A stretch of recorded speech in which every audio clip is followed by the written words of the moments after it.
Anatomia microcirúrgica das fibras brancas telencefálicas.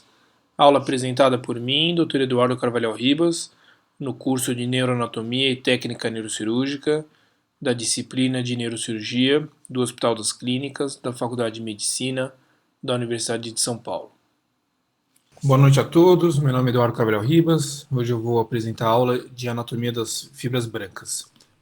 Na verdade, a aplicação microcirúrgica do conhecimento dessas fibras. A gente vai falar um pouco de anatomia, mas também como usar essa anatomia no dia a dia do neurocirurgião. Tá? Particularmente para o tratamento dos gliomas de baixo grau, já foi considerado muitas opções, e ainda é bastante controverso o que a gente faz frente a cada caso. Mas tem ganhado muito espaço nos últimos anos se começar o tratamento dessas lesões por uma ressecção que a gente fala máxima e segura. Porém, o que é uma ressecção máxima e o que é uma ressecção segura? Uma ressecção máxima muitas vezes é impossível, porque esses tumores, eles se continuam muito além da margem definida pelo flare, que é visto na ressonância magnética. Esse trabalho aqui, por exemplo, viu que tem células neoplásicas até 2 centímetros além do que a ressonância mostra de onde está o tumor. Então, praticamente é uma doença cerebral, é difícil se dizer onde realmente acaba esse tumor. Então, o tumor muitas vezes não consegue ser retirado por inteiro. Isso é o que se acredita, mesmo o professor Dufour fazendo ressecções supratotais com base na ressonância magnética, mas não são ressecções totais. É uma ressecção máxima, mas não é uma ressecção total. Esse é um trabalho bastante discutido do professor Dufour, que fala sobre a ressecção supratotal. Supratotal no sentido dos limites vistos pela ressonância, mas não das células neoplásicas, porque existem células neoplásicas além do limite mostrado pela ressonância. Esse é um trabalho clássico dele, onde ele operou 15 pacientes, e nenhum desses pacientes teve transformação anaplásica no seu segmento. Então, mostrando que a história natural da doença nesses pacientes foi alterada. Por um outro lado, o que é uma ressecção segura, né? Várias patologias neurocirúrgicas podem ser acessadas por acessos transsulcais, onde se abrem os espaços naturais do cérebro. Essas são patologias da neurocirurgia que estão dentro do cérebro, mas elas não são parte do cérebro, particularmente os aneurismas, metástases, meningiomas. Isso são lesões que estão dentro do cérebro, contornadas pelo cérebro, mas não são parte do tecido cerebral e, em grande parte, podem ser endereçadas por acessos transsulcais ou através das fissuras silvianas, isso é, abrindo os espaços naturais do cérebro, mas não exatamente atravessando o cérebro propriamente dito. Já um outro grupo de lesões cerebrais, particularmente os gliomas e as cirurgias para epilepsia, o neurocirurgião precisa fazer acessos transcorticais, porque eles são patologias do cérebro em si. O neurocirurgião precisa retirar tecido cerebral para tratar essas doenças. E para se trabalhar dentro do cérebro, é importante se conhecer como o cérebro é organizado, anatomicamente e também funcionalmente. Essa aqui, no século XVI, foi os primeiros autores que acabaram cunhando essa ideia do que é a substância cinzenta, do que é a substância branca. Interessante que eles deram o nome de cérebro para a substância cinzenta e o nome de medula para a substância branca. Quando a gente estuda a anatomia, é sempre uma confusão, porque os nomes são antigos, mas também o que cada autor quis dizer com o uso de cada nome também muda ao longo do tempo. Então, esse primeiro uso da palavra aí, cérebro, para a substância cinzenta. Então, o que seria o cérebro? Na visão desses autores, seriam só a substância cinzenta, e a substância branca seria chamada de medula. O uso dessas palavras foi trocando, atualmente a gente não usa mais assim, né? E as dissecções antigas da substância branca do cérebro, que é o interior do cérebro, já mostra que os antigos anatomistas conseguiram descrever os principais feixes de fibras brancas.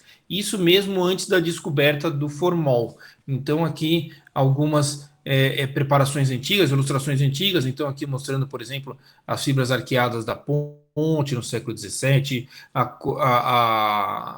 o trato piramidal aqui no século XIX, comecinho do século XIX, também século XIX mostrando as fibras do corpo caloso, aqui outras ilustrações bonitas mostrando. Mas isso antes da descoberta do formol e de uma nova técnica para dissecar essas fibras brancas. A grande revolução no entendimento das fibras brancas e na individualização dessas fibras brancas veio com o Joseph Klinger. O Joseph Klinger, ele trabalhou antes da Primeira Guerra, mas também entre as duas grandes guerras, e ele descreveu bastante essas fibras brancas. Ele já é um neuroanatomista que veio depois da descoberta do formol, então o formol que a gente usa para que o espécime ele não entre em putrefação, mas também com que ele fique mais rígido. Isso faz com que as diversas fibras, os feixes de fibras brancas podem ser individualizados com mais facilidade. Ele também desenvolveu uma técnica onde o cérebro é congelado e descongelado. Foi uma descoberta por acaso, mas ele descobriu que quando o cérebro é congelado e depois descongelado, os principais feixes de fibras brancas ficam mais fáceis de serem individualizados.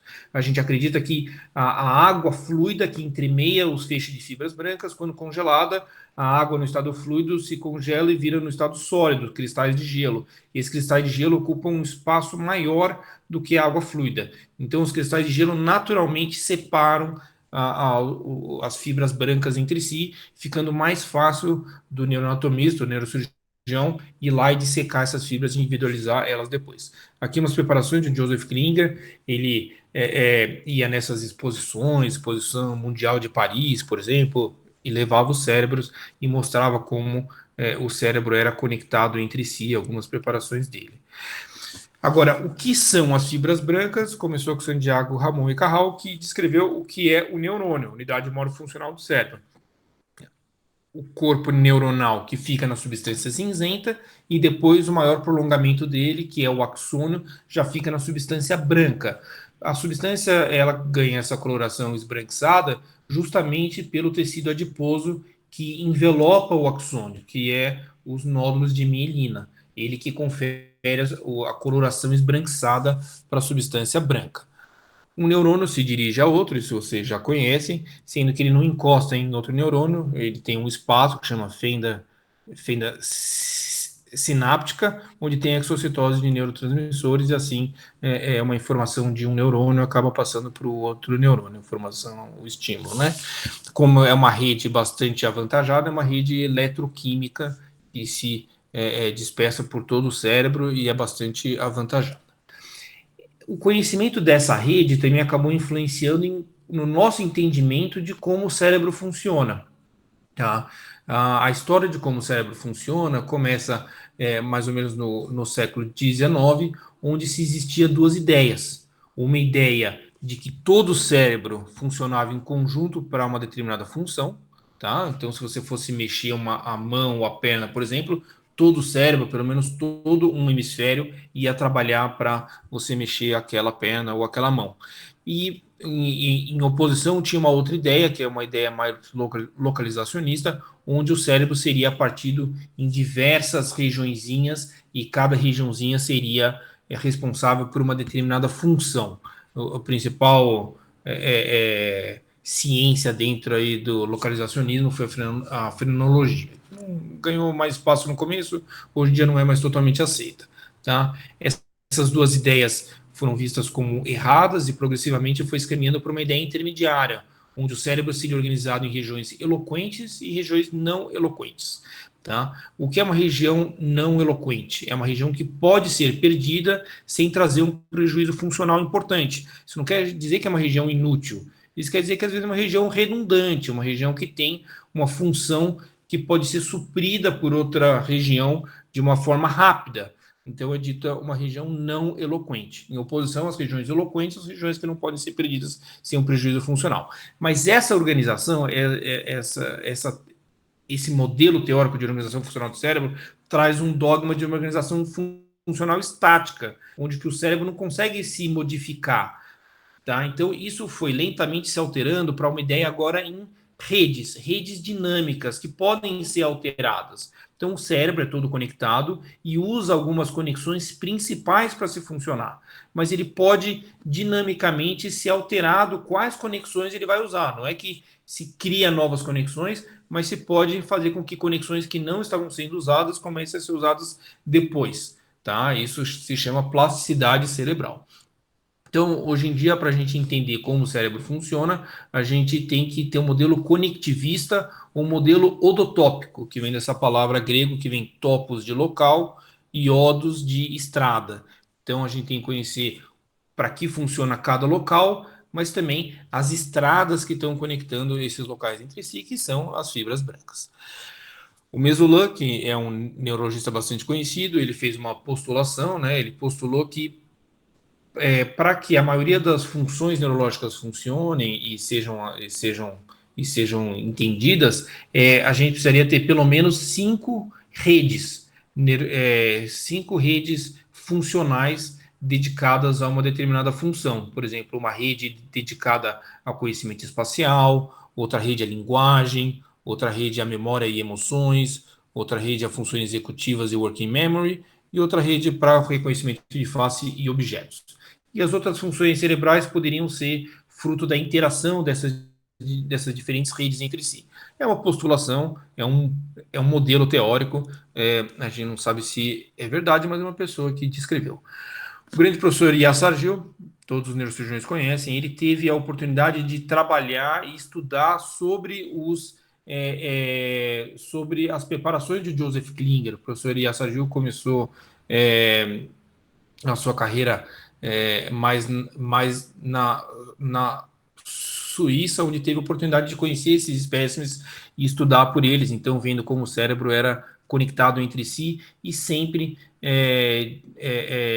disse que esse conhecimento é muito importante para o neurocirurgião poder trabalhar dentro do cérebro de uma maneira segura para o seu paciente.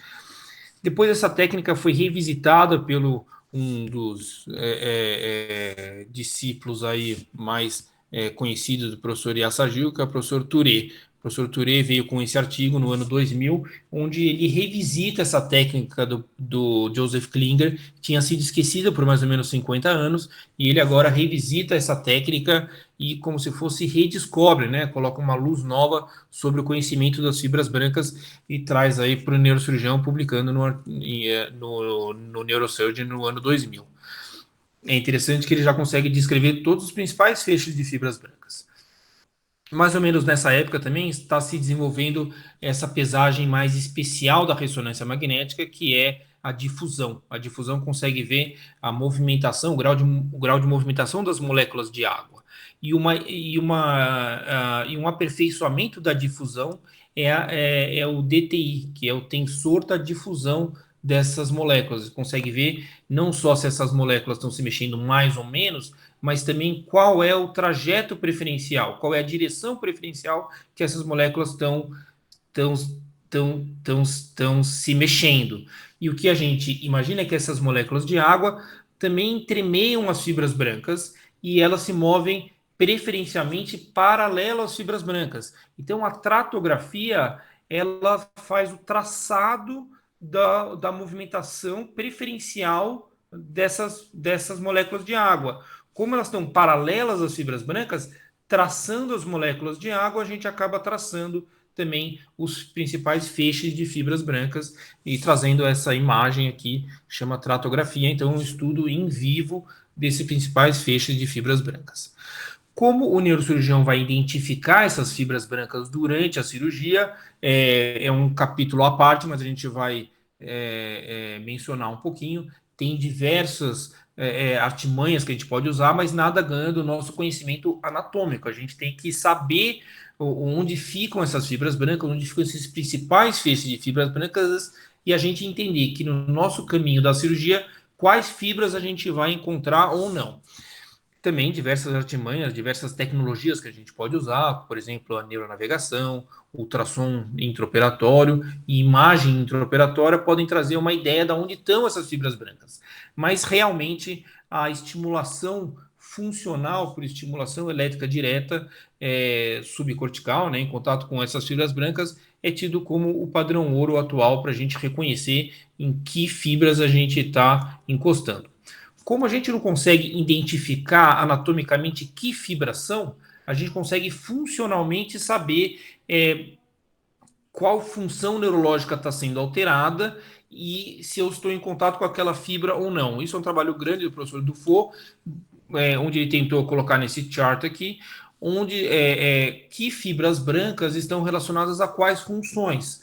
Basicamente, ele separou aqui nos grandes grupos de funções cerebrais, né, e colocou que áreas corticais e que áreas subcorticais estão relacionadas àquela função. Então, é um feedback que o neurocirurgião consegue ter durante a cirurgia. Por exemplo, se ele está trabalhando em contato com a radiação óptica e estimula a radiação óptica aqui com o paciente acordado, e o paciente tem um distúrbio de campo visual, um fosfema, ou ele vê uma alteração, ou ele não consegue nomear uma imagem, ou desenvolve uma hemianopsia transitória. Então, isso leva a crer que o neurocirurgião está em contato, está colocando o probe dele em contato com essas vias ópticas. Então, ele consegue ter esse feedback e um reconhecimento funcional de que fibras ele está em contato. Então, reconhecimento funcional, não reconhecimento anatômico, porque em uma cirurgia com o cérebro vivo, a gente não teve essa preparação especial do cérebro. A fibra branca se mostra como uma substância amorfa, inteira branca, sem uma distinção entre os diferentes feixes entre si. É só uma substância branca amorfa. Então, a gente tem que usar essa artimanha do reconhecimento funcional dessas fibras se a gente quer realmente identificar em quais delas a gente está em contato. Existem basicamente 3 categorias de fibras brancas. Isso já é um conhecimento antigo, mas a gente manteve ele. Existem as fibras de projeção, que são as fibras que se iniciam em uma região cortical e se projetam para uma região profunda, pode ser os gânglios da base, centrocore, tronco cerebral, até medula espinhal, tá?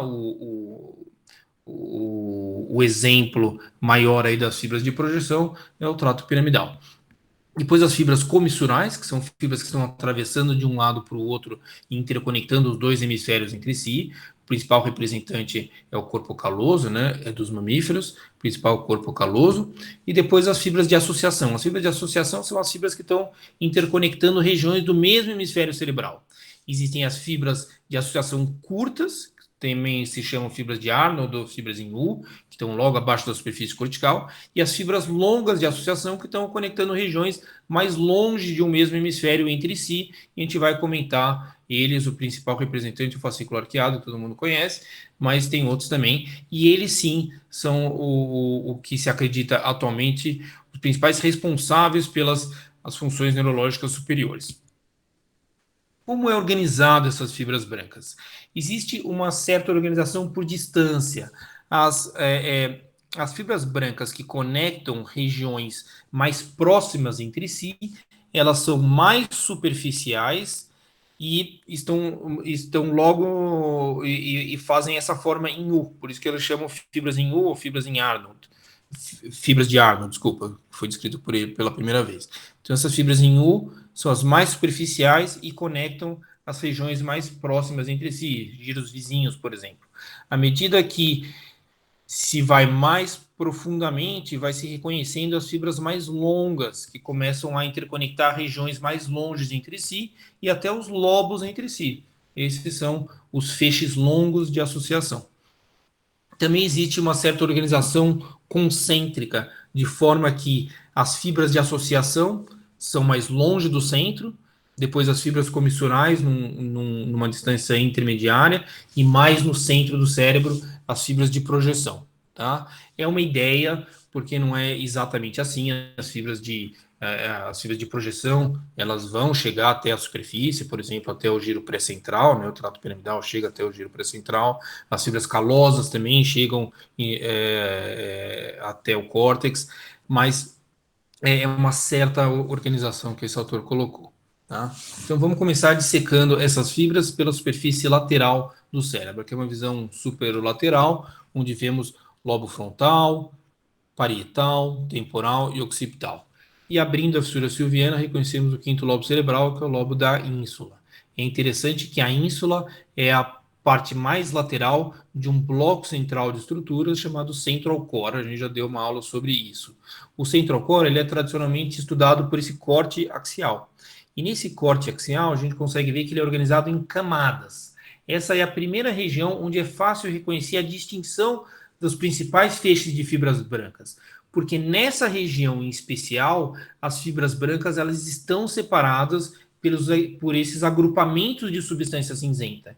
Então, aqui, anatomicamente, essas fibras brancas elas estão separadas entre si, a gente pode reconhecer algumas delas.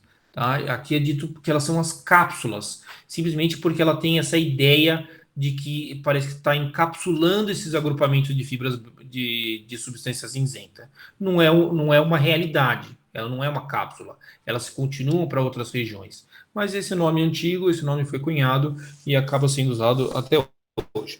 Então, essa região é mais estudada nesse corte e de lateral para medial, vamos reconhecer essas camadas. Principal camada externa, córtex insular, que é a substância cinzenta. Depois, cápsula extrema. Que é a cápsula extrema? São as fibras em U, as fibras curtas de associação, que estão interconectando os giros da ínsula entre si e também continuando sob os sulcos limitantes da ínsula em direção aos opérculos. Depois, claustro. Claustro é um agrupamento de substância cinzenta. Depois, abaixo do claustro, medialmente ao claustro, cápsula externa. Cápsula externa, ela é feita basicamente por três principais feixes de fibras brancas, que vamos comentar. Existe fascículo uncinado à frente, fascículo fronto-occipital na posição intermediária e fibras claustro-corticais na posição mais posterior, tá? Cápsula externa. Depois, núcleo lentiforme, e medialmente ao núcleo lentiforme, cápsula interna. Cápsula interna subdividida por 5 porções, 5 segmentos. Braço anterior, joelho, braço posterior, porção retrolenticular e depois sublenticular, que vai estar abaixo. O braço anterior carrega principalmente fibras fronto-pontocerebelares. As fibras córtico-pontos cerebelares, elas estão em todos os segmentos da cápsula interna, tá? Mas no braço anterior são mais elas mesmas. Depois o trato piramidal, ele se encontra mais no joelho, particularmente o trato córtico nuclear, né, para o rosto, e depois para os membros superiores e membros inferiores, já é a parte do trato piramidal que está dentro do braço posterior da cápsula interna. Porção retrolenticular e sublenticular vai ter também as fibras da radiação auditiva e da radiação visual. Vamos para a dissecção de fibras brancas. Eu não vou entrar em detalhes sobre a superfície cortical, a gente já teve uma outra aula sobre isso. Tá?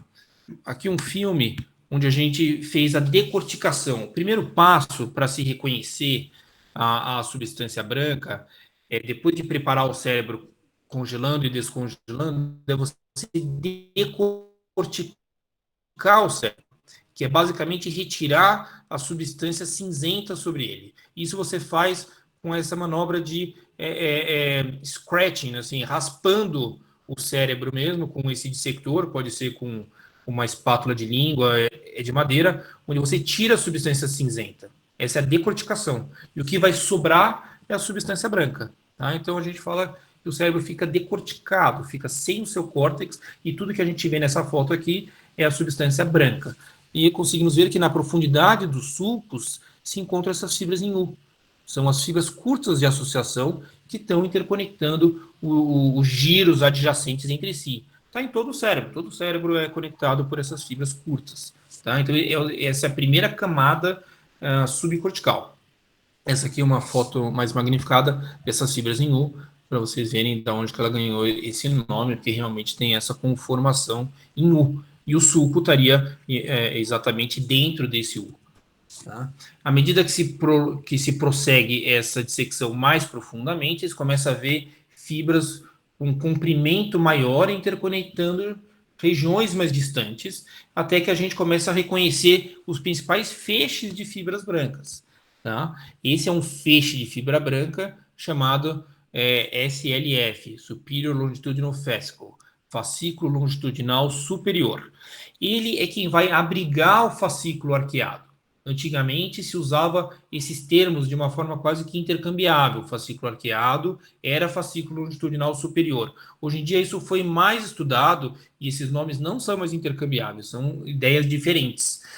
Essa revolução do entendimento das fibras brancas é tão importante que, por exemplo, o professor Marco Catani ilustrou a capa do Grey's Anatomy, que é o livro de anatomia mais conhecido aqui, a sua 40ª edição. Ele ilustrou com uma das suas imagens, estudando aqui no DTI, mas para vocês verem como o conhecimento das fibras brancas é um conhecimento bem atual e ele está revolucionando a medicina. Essa aqui é para vocês entenderem como é o fascículo longitudinal superior. O fascículo longitudinal superior, aqui na foto do Marco Catani, ele vai interconectar regiões frontais, parietais e temporais posteriores. O fascículo arqueado, que é esse em vermelho, ele nada mais é do que a parte mais profunda do fascículo longitudinal superior. Ele é um componente do fascículo longitudinal superior. Ele é a parte mais profunda do fascículo longitudinal superior. Ele conecta diretamente, são fibras que não tem um stop, né? Eles vão diretamente conectando a região frontal com a temporal posterior. Basicamente, a região de Broca com a área de Wernicke. As fibras mais superficiais, elas não têm esse comprimento inteiro.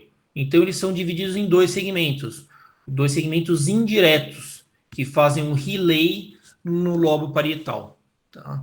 No território de Geschling, tá? Lobo parietal. Existe um segmento anterior ou horizontal e um segmento posterior ou vertical. Tá? O segmento anterior, depois ele foi mais estudado ainda também pelo professor Catani e acabou dividindo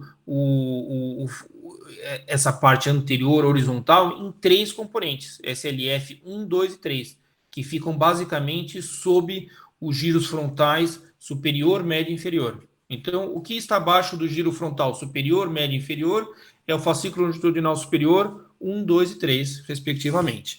Isso aqui é para vocês verem como o modelo de linguagem foi se alterando à medida que foi se conhecendo essas fibras brancas. Esse é o modelo antigo, mas que é o mais estudado pelos alunos de medicina atualmente, que é o modelo mais consagrado, eu diria, que é a área de Broca conectada com a área de Wernicke através do fascículo arqueado. Um modelo bonito, mas um modelo desatualizado. A partir do momento que vamos conhecendo melhor essas fibras brancas, esse modelo tem que ser revisto. Esse é uma ilustração do professor Mitchelberger com o Dr. Chang, mostrando quais são essas fibras brancas mais relacionadas à linguagem. Tá? Eu vou tocar um pouco em função, porque é difícil falar de fibras brancas sem dar o colorido da função, para que elas servem. Tá? Então, o SLF1 não é muito conhecido para que ele serve, ele não está representado nessa imagem. Depois, o 2 e o 3, eles são alças mais relacionadas à articulação, alças fonológicas e também de articulação da linguagem. O fascículo arqueado, que é o fascículo mais profundo, e está aqui em marrom, ele já é uma alça fonológica da linguagem. O que é uma alça fonológica? É o que faz o indivíduo escolher os fonemas de uma certa palavra. Então, ele vai falar carro, ele tem o fonema K e RO. Se a gente estimular esse fascículo durante uma neurocirurgia com o paciente acordado, por exemplo, e provocar um distúrbio desse fascículo, o paciente acaba fazendo, naquele momento, parafasias fonêmicas. Ele troca fonemas daquela palavra. Então, em vez de falar carro, ele pode falar gato. Em vez de falar tapete, ele pode falar lalete. Ele troca fonemas, são parafasias fonêmicas. Tá? Entendeu qual é a palavra, ele tenta até construir a palavra, mas ele erra na construção dos seus fonemas. E essa é a via dorsal da linguagem. O que é mais atual é a descoberta da via ventral da linguagem, que é basicamente representada pelo OIFOF, que é o fascículo fronto-occipital inferior. Ele passa nessa região mais ventral, por isso que é dito a alça ventral da linguagem, e ela é relacionada aos processos semânticos da linguagem. Isso é, escolha da categoria de palavras e qual é a palavra dentro daquela categoria. Quando o paciente é operado acordado, e alguns autores dizem estimulando essa região, principalmente o professor Dufour é um defensor dessa ideia, quando acaba estimulando essas fibras do IFOF, o paciente faz parafasias agora dentro da mesma classe de, de semântica. Ele vê uma fruta e troca a palavra da fruta. Por exemplo, ele vê uma maçã e fala banana. Ele vê um carro e fala avião. Ele vê um avião e fala helicóptero. Ele está tá dentro da mesma categoria. Ele até entendeu mais ou menos o que, que é, mas ele faz essas parafasias dentro da mesma classe semântica. Tá? Fascinado aqui pelo professor Mitchell Berger, está mais relacionado a erros sintáticos, mas outros autores, por exemplo, o professor Dufour, acho que ele é mais relacionado a reconhecimento de face, fascículo longitudinal inferior, que a gente vai comentar depois, ele é mais relacionado a aspectos de leitura. Então, isso vai sendo um colorido novo, de acordo com que esses trabalhos vão vindo. Esse é o modelo mais atual, bastante confuso, o professor Dufour gosta desses charts assim bastante completos, mas menos anatômicos e difíceis de ser entendidos. Mas essa aula vai estar gravada, vocês procuram por esse artigo deles, onde eles falam para que serve cada regiãozinha, cada conexão. Tá? Então, por exemplo, SLF3, ela é o loop articulatório, que está conectando a área pré-motora ventral com o giro supramarginal. É uma parte daquele segmento indireto, horizontal do SLF. Então, é muito interessante. Isso aqui demora tempo para entender. Eu vou mostrar mais uma aula de anatomia, mas é um chart muito, muito bom para vocês verem com cuidado. Tá? Então vamos agora voltar para a ínsula, porque é nessa região onde as fibras estão mais separadas, são mais fáceis de ser entendida. A ínsula é basicamente separada em dois compartimentos, o compartimento anterior e o compartimento posterior. O compartimento anterior, ele é feito por giros curtos, que confluem para um ápice, e o compartimento posterior é feito por giros longos, que não chegam nesse ápice, estão localizados posteriormente ao sulco central da ínsula. Quando se decortica a ínsula, se vê a cápsula extrema, porque é a primeira camada de substância branca que está abaixo da superfície cortical da ínsula. Cápsula extrema. E a cápsula extrema é feita por essas fibras curtas de associação que estão conectando os giros adjacentes da ínsula entre si e também se continuando sob os os sulcos limitantes anterior, superior e inferior em direção aos opérculos. Quando se continua a dissecção, se chega agora numa substância cinzenta, é o claustro. E emanando do claustro, as fibras claustrocorticais. As fibras claustrocorticais, elas emanam quase que para todo o cérebro. Não é muito entendido para que serve as fibras claustrocorticais. O professor Francis Crick, que é quem descobriu o DNA, ele tem um trabalho que diz que as fibras claustrocorticais seriam mais relacionadas ao fenômeno da consciência, emergência da consciência, talvez a gente saber quem nós somos e o que nós fazemos nesse mundo, um fenômeno mais assim de consciência. Não é uma ideia provada, é um modelo teórico, mas o professor Francis Crick é quem descobriu o DNA, então a gente entende que ele entendeu muito desse assunto, mas é uma ideia um pouco controversa, é difícil saber para que servem as fibras claustrocorticais.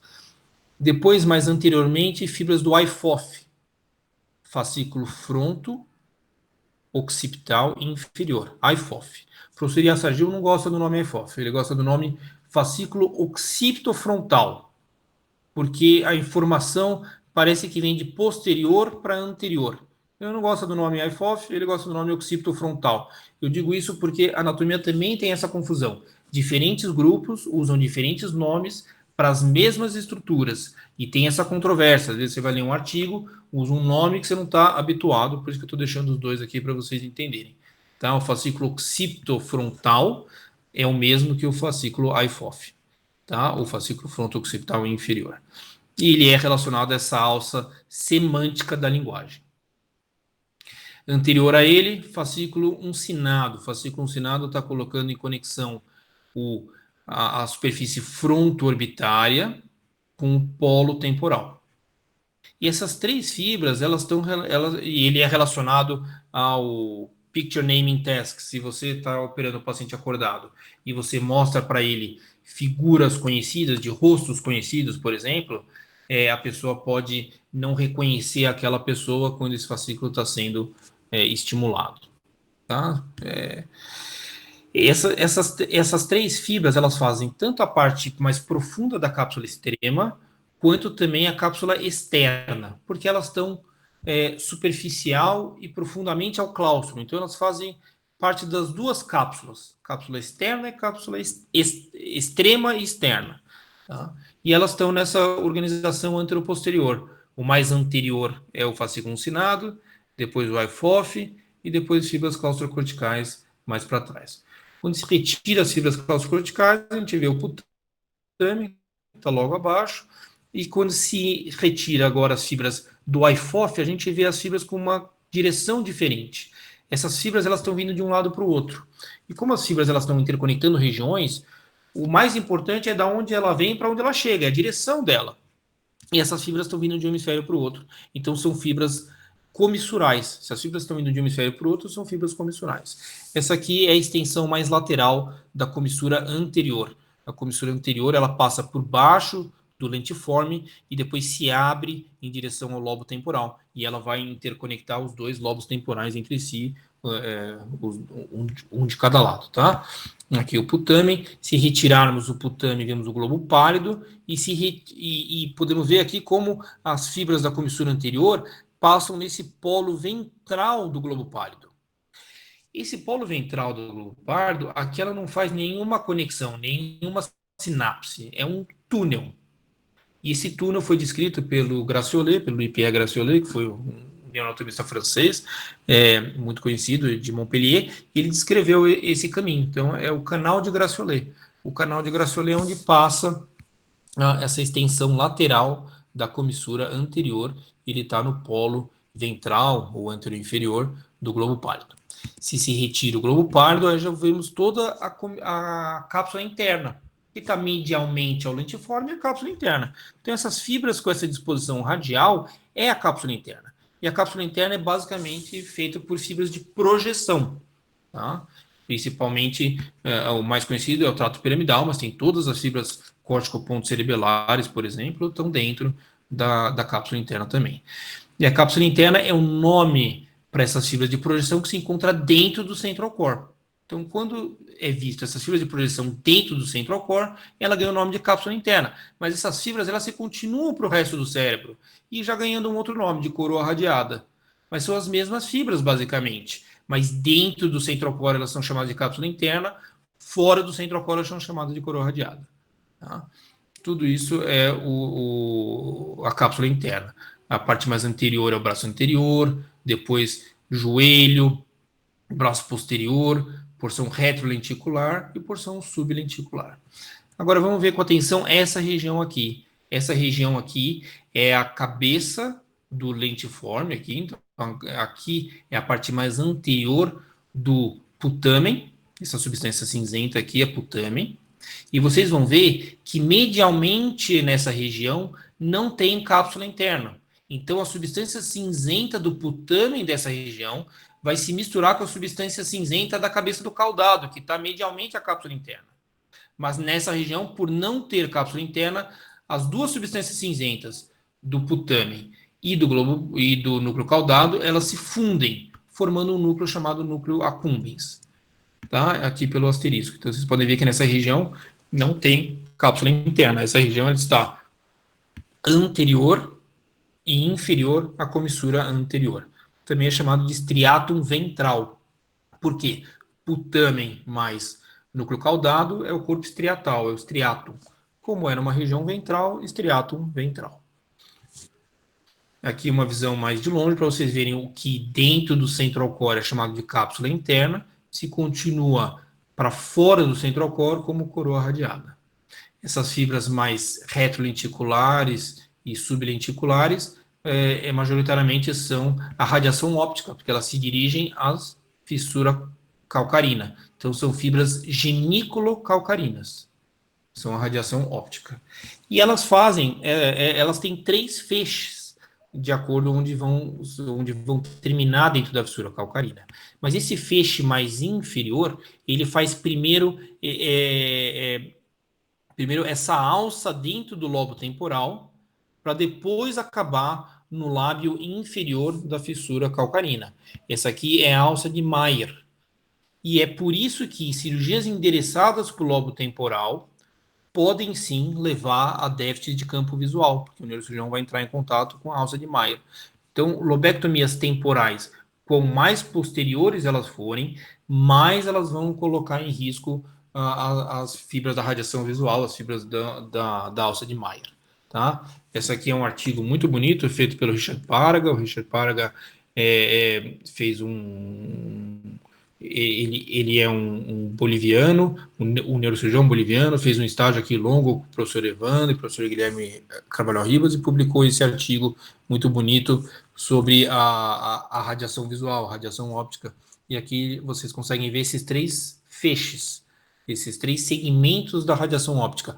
O mais superior, que acaba no lábio superior da fissura calcarina, depois um central, que acaba no polo da fissura calcarina, na região mais distal da fissura calcarina, e depois o inferior, que acaba no lábio inferior. Tá?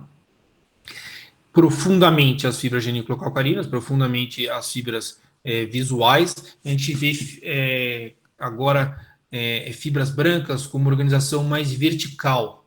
Esse é o tapete do corpo caloso. Então, aqui tiramos as fibras da radiação visual e vemos essas fibras aqui com essa disposição verticalizada. Elas estão vindo do esplênio do corpo caloso em direção à superfície temporobasal. Esse aqui é o tapete do corpo caloso. E elas vão até a região anterior do lobo temporal mesmo. Eles conseguem vir até aqui. Fibras do tapete do corpo caloso ou tapetum. Como aqui já foi retirado bastante substância branca, a gente consegue ver por transparência o núcleo caudado, com sua cabeça, corpo e cauda. E se abrimos aqui o ventrículo, se reconhece dentro do ventrículo o hipocampo, com essa sua forma característica de pés hipocampi. Tá? Temporal stem ou tronco do lobo temporal. Esse é um assunto um pouco controverso, algumas pessoas não gostam. O professor Sergio, por exemplo, já falou que não gosta muito desse termo, mas ele foi descrito pelo Dr. Rorel a primeira vez, por ver nos exames de radiografia que parece que o lobo temporal ele está enraizado, ele está pegado no resto do cérebro, particularmente ao central core, por um tronco, como se fosse uma árvore invertida, onde aqui seriam as folhas e o tronco dessa árvore estaria enraizando o lobo temporal dentro do central core. Então ele deu esse nome de temporal stem ou tronco do lobo temporal. Interessante para vocês verem aqui como nesse tronco as três cápsulas se unem, né? Cápsula extrema, externa e interna, elas se unem para formar o tronco do lobo temporal. Nosso grupo fez um trabalho sobre isso, onde a gente estudou o sulco limitante inferior, mas também o tronco do lobo temporal, o temporal stem. É um assunto controverso, mas pelo que seria formado o temporal stem? Na sua porção mais superficial, tá? Por essas fibras curtas de associação, que nada mais é do que a continuação da cápsula extrema para o lobo temporal, depois a continuação da cápsula externa, organizado de anteroposterior por fibras do fascículo cinado, IFOF e depois cláusulas corticais, depois uma posição mais profunda comissura anterior e mais profundamente ainda as fibras sublenticulares, que aqui é a radiação visual. Então, essas quatro camadas formariam o tronco do lobo temporal, porque são elas que estão conectando o lobo temporal ao central core.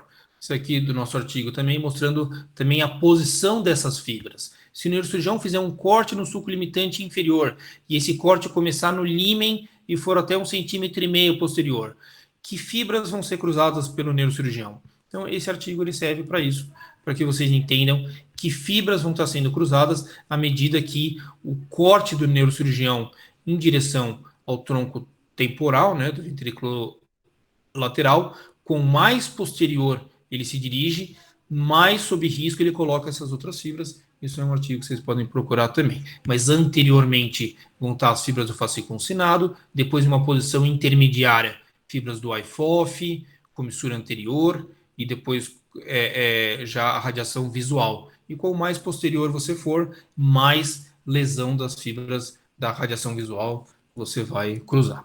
Tá?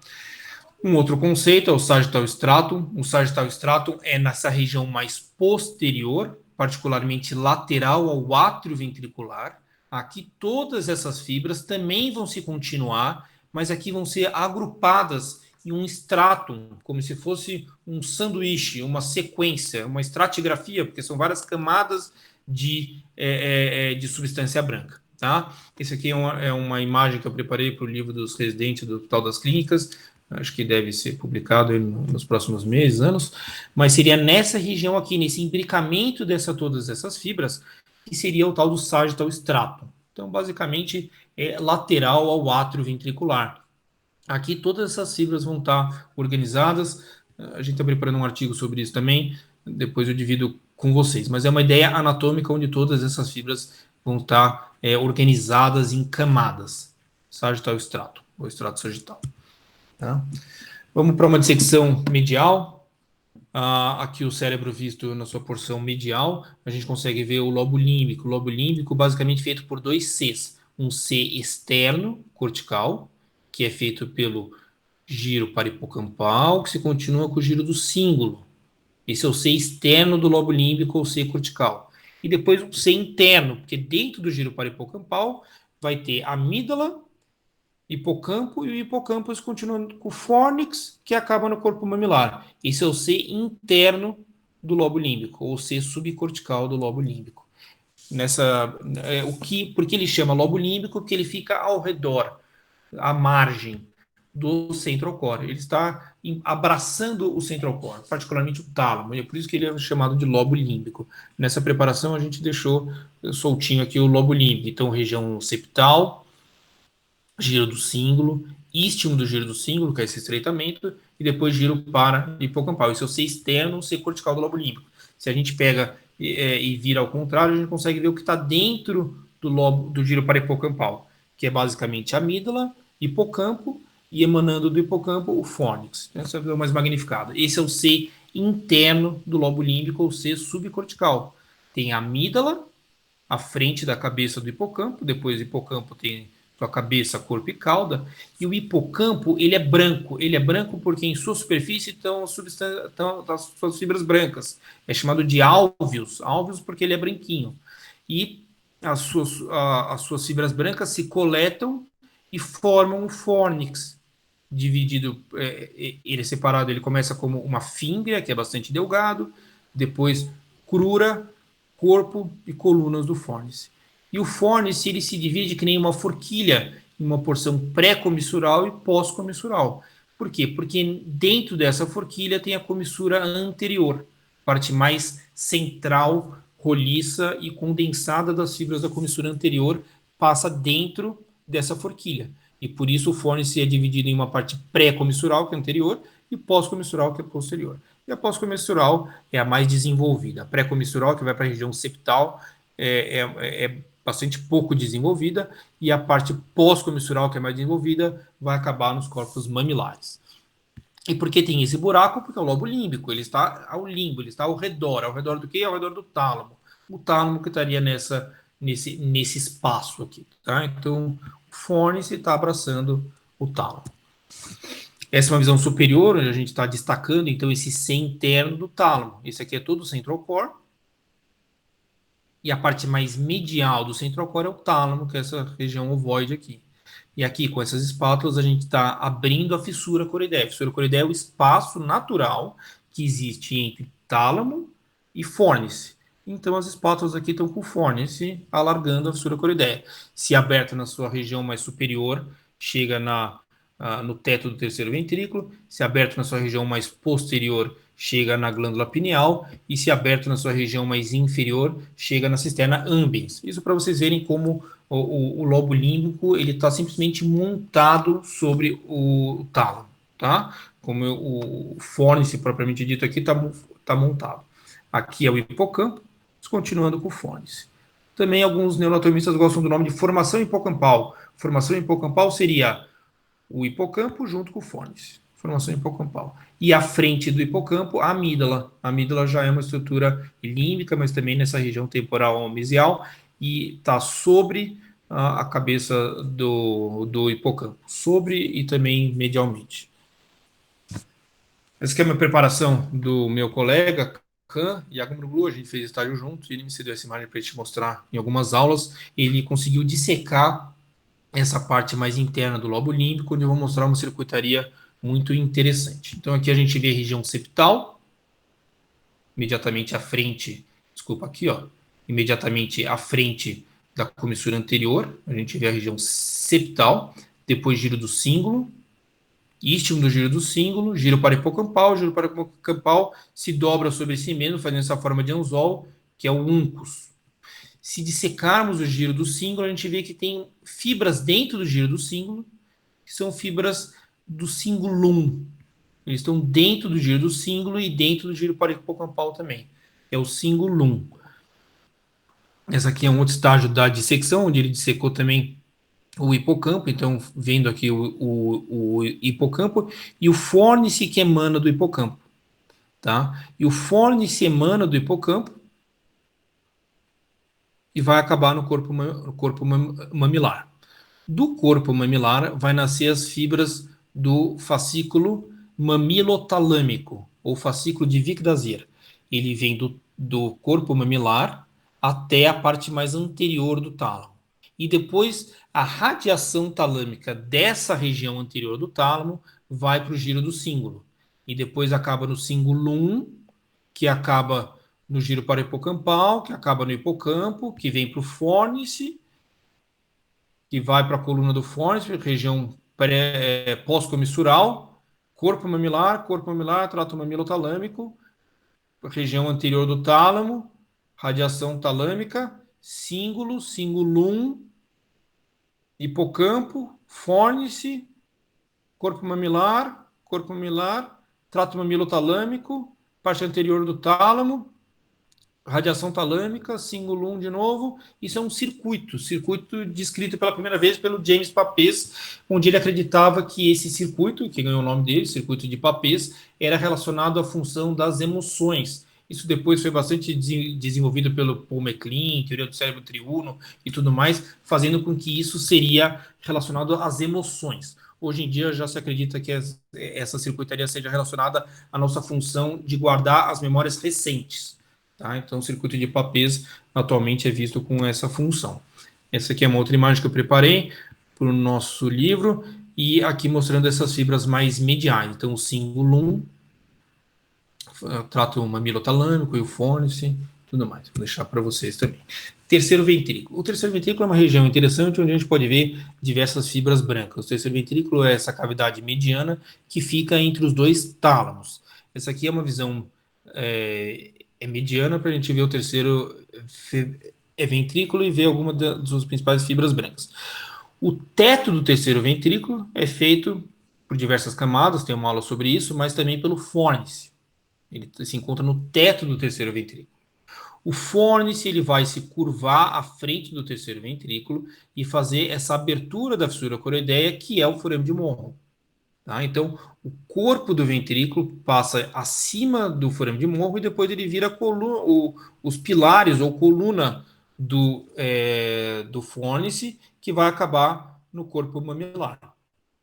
Também tem uma parte pré-comissural que vai acabar na região septal. Mas a mais desenvolvida e avantajada é a pós-comissural. Atrás de quem? Da comissura anterior. Depois, se vemos mais posteriormente, a parte do epitálamo. Epitálamo é a região posterior do terceiro ventrículo. O epitálamo, o principal personagem é a pineal, essa glândula central aqui, que secreta a melatonina e dá o ciclo circadiano, né, informa quando é noite, quando é dia. Mas a pineal, ela é enraizada na parte posterior do terceiro ventrículo, com dois braços. O braço superior é a comissura das abênulas e a parte inferior é a comissura posterior. É uma controvérsia se a comissura posterior abriga ou não fibras comissurais. Alguns acreditam que sim, outros acreditam que não, mas é um nome que já está na literatura e a gente chama de comissura posterior. Mas é uma controvérsia se realmente é uma comissura ou não. A comissura das abênulas é pouco desenvolvida, mas realmente tem fibras que atravessam de um lado para o outro. E da comissura dessa parte das abênulas nasce também fibras brancas que chama estria medulares thalami. E essa parte aqui, esse branquinho aqui que vai até a região anterior, e são fibras límbicas também. Se essa região for dissecada, essa é uma imagem do nosso artigo, também feito pelo Dr. Kahn, onde a parede lateral do tálamo, a parede lateral do terceiro ventrículo foi dissecada por ele, e vocês veem aqui. Então, começando por cima, que é mais fácil, o fórnice, parte pós-comissural do fórnice, acaba no corpo mamilar. Do corpo mamilar nasce o trato mamilotalâmico. Tá? Agora, estria medulares tálami, que vai vir aqui da região abenular e vai estar no teto, na parte mais superior da parede lateral do terceiro ventrículo. É uma fibra límbica. Estria medulares tálami. Depois ele tirou o tálamo, tá? Então a gente vê o núcleo subtalâmico aqui, e lateralmente ao tálamo, a cápsula interna. Lateralmente ao tálamo. A cápsula interna se encontra entre tálamo e núcleo lentiforme. Aqui é uma visão medial, onde foi retirado o tálamo, então a gente está vendo a cápsula interna. Tem um outro fascículo aqui, fascículo retroflexo, que vem do epitálamo até a fossa interpeduncular. Isso aqui já é mais diencefálica. Nessa aula a gente está falando sobre as fibras telencefálicas. Fascículo retroflexus, o fascículo interpeduncular. Secção basal. Aqui o cérebro visto na sua superfície basal, a gente vê os 3 andares, né? Fossa anterior, superfície fronto-orbitária, que repousa sobre a fossa anterior, superfície temporobasal, que repousa sobre a fossa média, e superfície basal occipital, que repousa já sobre o tentório. Aqui a gente quer reconhecer os 3 giros, os 3 principais giros que fazem essa superfície temporo-occipital. Medialmente temos o giro paripocampal,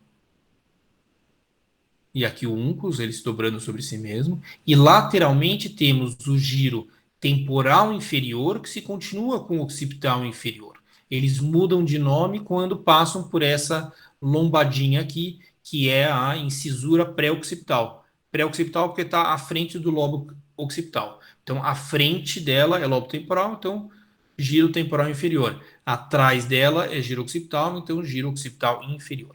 E entre esses 2 giros, a gente vai ter o giro fusiforme, ou chamado de giro occipitotemporal lateral. Eu não gosto do nome occipitotemporal lateral, mas é o nome que a anômia anatômica usa atualmente. Giro fusiforme porque ela tem essa forma de um fuso, quase que uma elipse. Ele é delimitado medialmente pelo sulco colateral e lateralmente pelo sulco occipitotemporal. Giro fusiforme ou occipitotemporal lateral.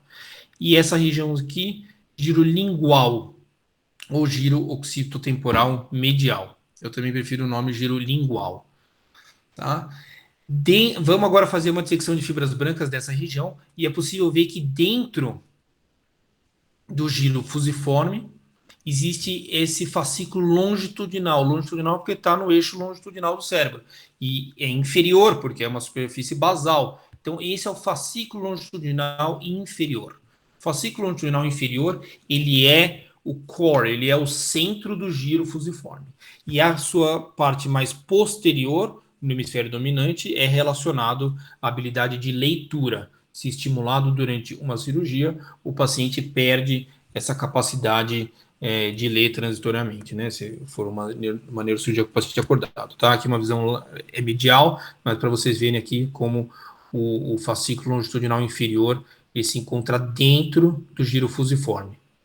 E o giro fusiforme, ele é o assoalho, ele é o chão do átrio e corno temporal. Então, o que está embaixo do corno temporal e do átrio é o fascículo longitudinal inferior. Lembrar que sua porção posterior é relacionada com a capacidade de leitura no hemisfério dominante. Fibras comissurais, só para acabar a aula, mostrando os principais feixes de fibras comissurais. Dos mamíferos, incluindo os seres humanos, o mais importante é o corpo caloso. O corpo caloso vai ter fibras homotópicas e heterotópicas. Eles podem conectar 2 lobos frontais entre si, por exemplo, ou um lobo frontal com o lobo parietal, que é dito heterotópico. Homotópicos são as mais desenvolvidas. O corpo caloso ele é desenvolvido em alguns segmentos. Tem o rostro do corpo caloso, o joelho ou gênio do corpo caloso, depois tronco ou corpo do corpo caloso e o esplênio do corpo caloso. Do esplênio do corpo caloso vão nascer diversas fibras que fazem uma, um contingente de fibras que se chama forceps major, forceps maior, que aqui é o maior contingente, por isso que o esplênio ele é alargado, porque aqui nascem muitas fibras. É aqui onde nasce o forceps major. E do geno, do joelho do corpo caloso, nasce o forceps minor. Então vocês veem como o joelho é menor do que o esplênio, tá? Então por isso que aqui nasce o minor e atrás nasce o major, o major, tá? Já mostrei também essas fibras comissurais aqui, comissura anterior e comissura posterior e comissura das abênomas. E depois, entre os dois fórnices, vai ter uma comissura que a gente diz hipocampal ou fornicial ou límbica, porque elas estão relacionando os dois fórnices entre si. Essa é uma visão superior, também é uma ilustração, é uma foto do Dr. Kahn, onde se mostra aqui o corpo caloso na sua linha média, com suas fibras bastante condensadas, mas depois essas fibras se abrem em direção a todo o cérebro. O professor Guilherme Ribas sempre comenta para a gente imaginar como é a arquitetura do corpo caloso em si, a gente tem que imaginar uma borboleta, onde o corpinho da borboleta é o corpo caloso nessa região mediana, mas depois todas as suas fibras elas se espalham pelo cérebro como se a borboleta estivesse batendo asas e aí espalhando as suas fibras para todo o hemisfério cerebral dos dois lados, né? Depois lembrar do tapete do corpo caloso, que são essas fibras que descem para a superfície temporobasal, mas são fibras que nascem do esplênio do corpo caloso. A comissura anterior, vindo aqui e passando pelo canal de Gratiolet, aquele canal que se encontra no polo ventral do globo pálido. E aqui, os dois fórnices, um de cada lado, se tornando muito próximos entre si, e é aqui que vai ter a comissura fornicial, ou comissura hipocampal, ou comissura límbica, que vai interconectar os dois hipocampos entre si. Essa também é uma outra imagem, onde eu mostro aqui esses feixes comissurais, né? Então, o corpo caloso, que é o principal contingente de fibras comissurais nossos, e depois a comissura anterior aqui.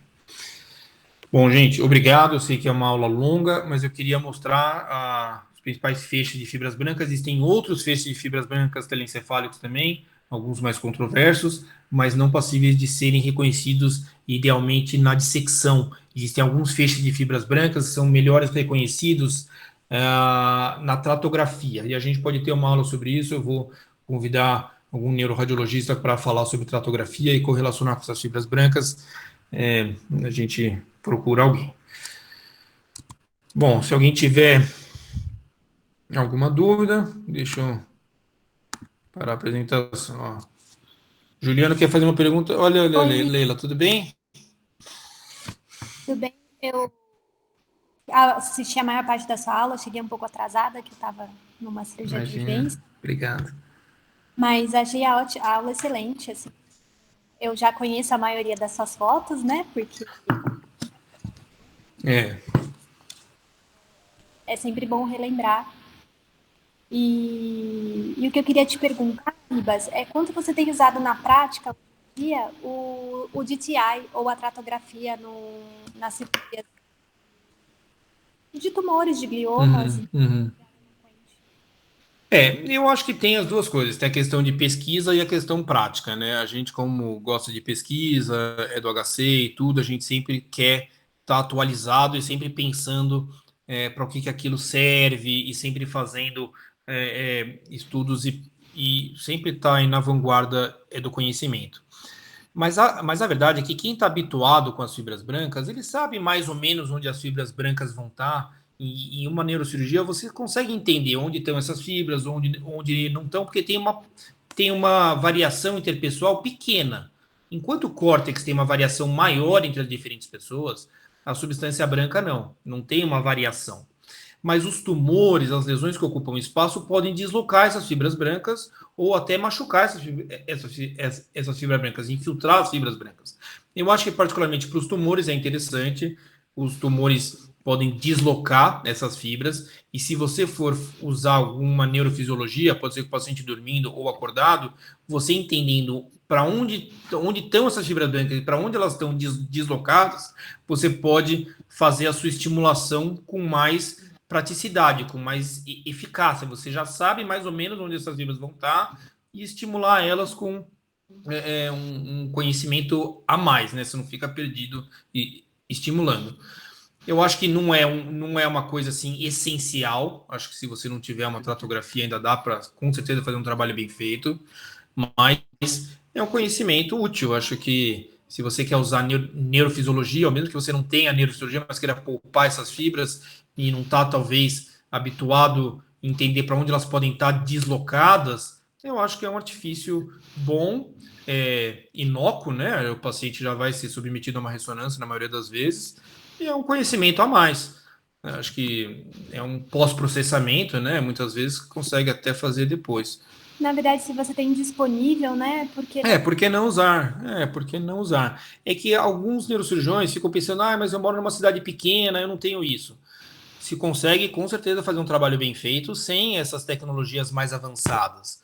Mas é que nem a Leila disse, se você tem, por que não usar? Um conhecimento a mais é sempre importante, sempre bem-vindo. E você tem utilizado ressonância funcional em tumores de ínsula?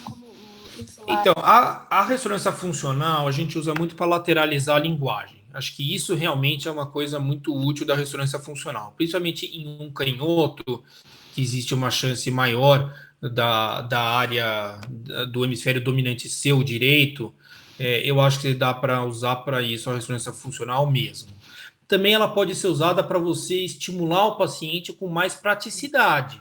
Mas eu não diria que você pode se sentir confortável com a ressonância funcional. Eu acho que se você está receoso que vai entrar em contato com fibras piramidais ou com fibras de linguagem, você quer operar o paciente acordado ou dormindo, e você talvez não queira operar o paciente acordado porque acha que é uma situação um pouco ansiogênica, ou a equipe não está acostumada, eu acho que a ressonância funcional ainda não é suficiente para te dizer que regiões podem ser retiradas ou não. E é difícil você transportar a informação da ressonância funcional para o ato intraoperatório. Ela é muito boa para pesquisa, trabalhos neuropsicológicos, neuropsiquiátricos, acho ótimo. Mas para trazer essa informação para o ambiente cirúrgico em si, não é tão fácil. Mesmo com o neuronavegador, incorporando essa informação para o neuronavegador. A ressonância funcional também tem as suas limitações. Se tiver algum radiologista aqui que quiser comentar, mas a ressonância funcional ele é muito sensível. Às vezes, uma aquisição um pouquinho diferente da ressonância funcional muda muito o mapa. E para a gente não pode mudar muito assim. A neurocirurgia realmente, você vai tirar aquela região. Não pode ser uma coisa meio duvidosa.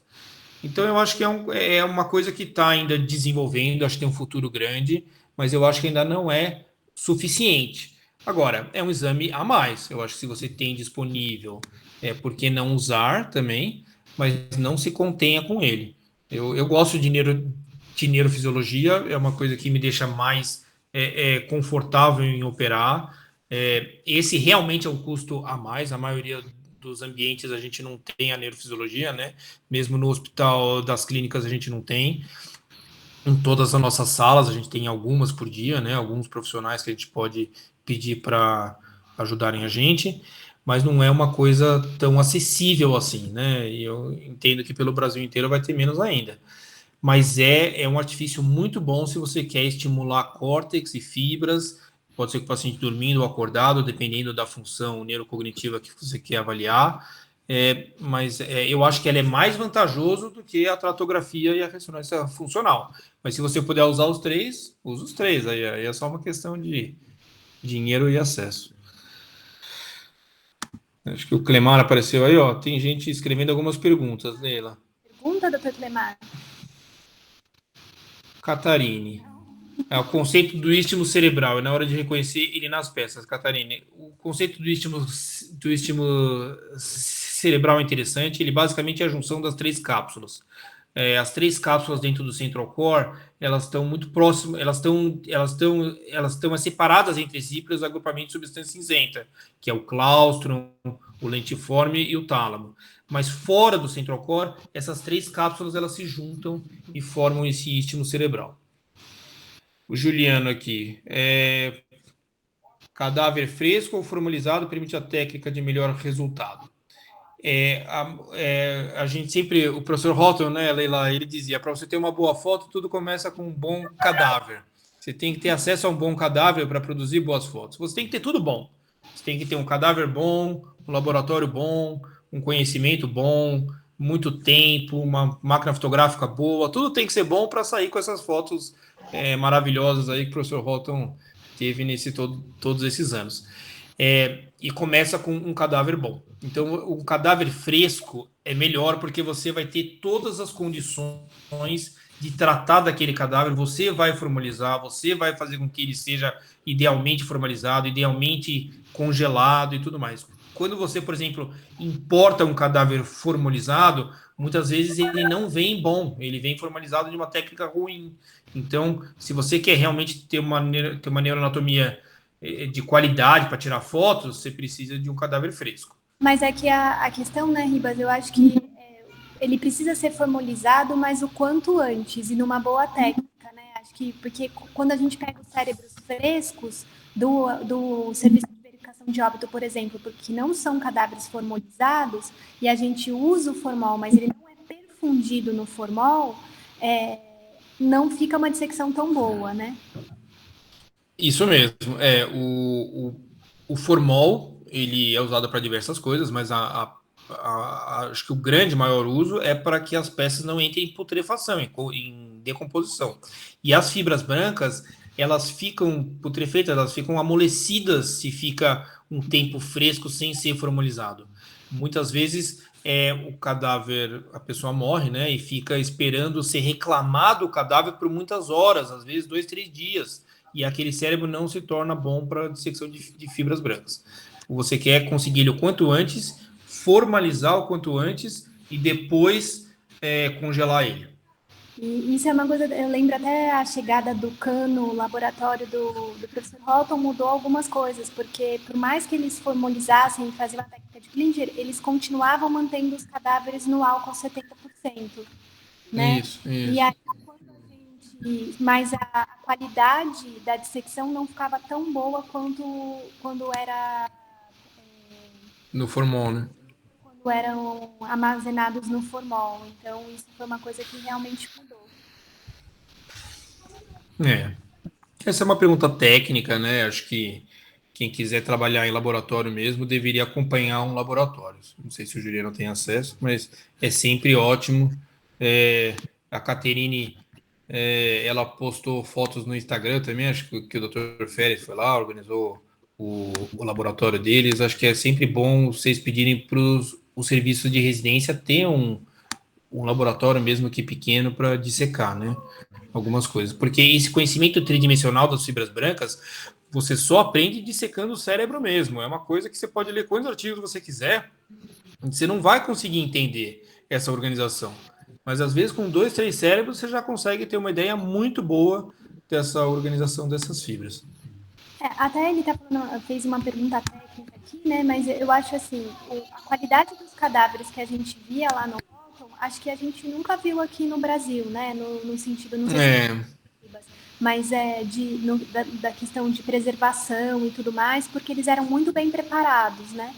Mas você citou o trabalho do Richard, na verdade ele tinha uma dissecção muito boa. O trabalho dele, quando a gente olha as dissecções, parecem dissecções feitas no laboratório do Houghton. Então, eu não sei como ele conseguiu cadáveres muito bons ou conseguiu transformá-los durante ele trabalhou lá na Beneficência Portuguesa, os cadáveres eram do SVO lá da USP, mas ele devia ter um fluxo mais rápido, né? De pegar os cadáveres o quanto antes. O Richard tinha uma habilidade também, né?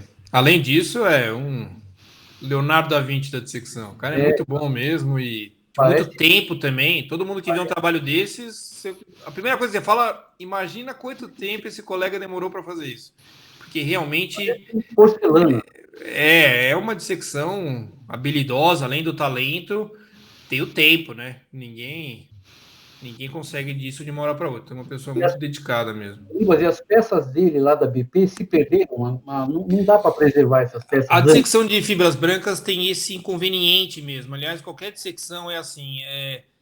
À medida que você segue passo a passo, você vai destruindo a peça. Então a peça quase nunca sobra.